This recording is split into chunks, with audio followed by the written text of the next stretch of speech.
Welcome back to The Wandering Screen. I'm Matt Koss, and today I'm discussing Holland starring Nicole Kidman, now streaming on Prime Video, so let's get into it.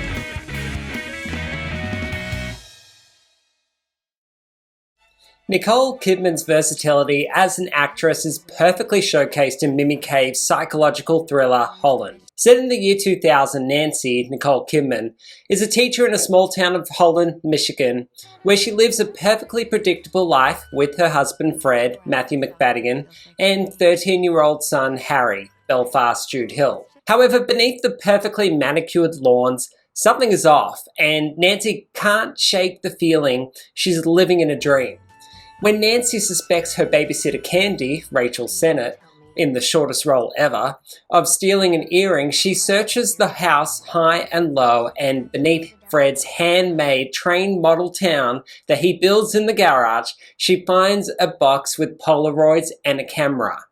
Nancy suspects that his out-of-town conferences are actually his excuse to have an affair, and she confides in her colleague Dave, Gael Garcia Bernal, who she convinces to help her sneak into Fred's office to find more evidence.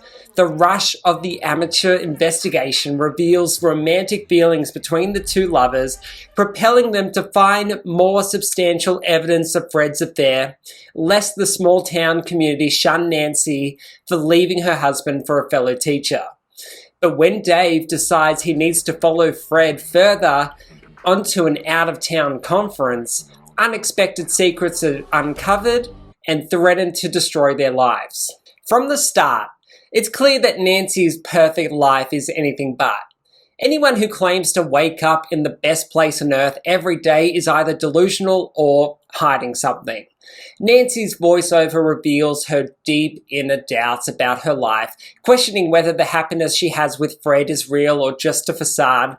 A telling moment happens when Fred dismisses Nancy's concerns about the babysitter to their son Harry, brushing off her concerns with a comment that suggests that women are just overly emotional. His response adds another layer to his character, suggesting that his obsession with creating a perfect, self-contained world, symbolized by his elaborate model train set, may be more about evading the uncomfortable truths of real life. What exactly does he have in common with his wife, and does he know how she feels about him?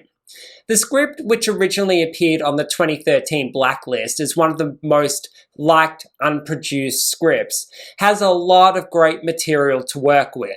I remember reading it as an intern while working at a production company back when Naomi Watts was attached to star, and I gave it a strong recommendation. It's a script packed with rich details and twists, offering a layered story about truth and fantasy and self-deception. The film ultimately shifted its setting from present day to the year 2000, and I wasn't entirely convinced that the era added much depth to the narrative. The timeline change was meant to make Dave's alienation as a Latino man living in the small town of Holland, Michigan more relatable.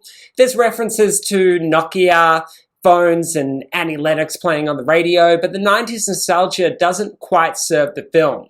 The story thrives on the unpredictability of Nancy's mind, whether or not she's a reliable narrator, and this psychological tension feels diminished by the retro setting and overly dramatic music by Alex Summers, which veers a little too close to soapy territory. But it doesn't distract too much from the fun. Where the film truly excels is in its pacing and direction. Mimi Cave knows how to build tension, particularly in the scenes with Nancy and Dave as they delve deeper into their investigation. One standout moment is when Dave, nervously waiting for Fred's examination while sitting in the optometrist's chair, starts to jitter and almost jump out of his skin as Fred performs a routine eye exam. And it reaches a crescendo the way Cave orchestrates this moment, with Dave's anxiety reaching the boiling point as eye drops are inserted into his eyes. And it starts this unsettling tone that's maintained for the rest of the film. Gael Garcia Bernal brings a great energy to the role, perfectly balancing the excitement of their amateur investigation with the fear of getting caught. An amateur out of his depth and absolutely smitten with Nancy. Kidman's performance also shines in these moments as she walks the fine line between logic and obsessive suspicion. Her chemistry with Bernal is really strong, and the way Nancy mirrors his body language is so interesting. It's almost unconscious, and it speaks volumes about the growing bond between them. Kidman's casting is it's spot on. She plays Nancy with a perfect blend of calculated sobriety and fragile paranoia, and it's matched so well by MacFadyen, whose portrayal of Fred oscillates between the possible guilt of a cheating husband and the innocent naivety of someone who doesn't realize how far gone his marriage really is and who is actually hiding something really awful. The film's technical aspects are also a highlight, particularly with Pawel Pogorzelski's cinematography. He also shot The Woman in the Yard, which is playing in theaters, and his visual storytelling is so immersive. The final act, set against the backdrop of a Dutch festival, is really well shot. The camera works wonders in creating this sense of disorientation as Nancy navigates a crowded scene in search of her son and husband and Dave as the parade marches through the street. There's a clarity of direction, that feeling involved with the search for Fred, and it builds to a really exciting climax. The editing by Martin Pencer adds another layer of tension, keeping us on edge as we follow Nancy's unraveling search. But there's this tendency for the film to be purposefully evasive and distracting. A plot device like when Dave overhears the conversation between Fred and a bartender about his dissatisfaction being an optometrist came across as intentionally misleading. At times, Andrew Sadorski's script feels more like it's just trying to deceive us than letting the tension naturally unfold. While the film's deceptive elements are key to its thriller aspect, they occasionally feel a bit too obvious, particularly for anyone playing the role of armchair detective, and I watch a lot of Law & Order SVU. Ultimately, Holland is a bold second feature for Mimi Cave, who proves herself a talented director. While the script falters a bit and some of the period details don't quite land, the film is still a chilling, suspenseful ride. Perfect for fans of psychological thrillers looking for a fresh, intriguing take on the genre. What do you think is going to happen? Actions have consequences.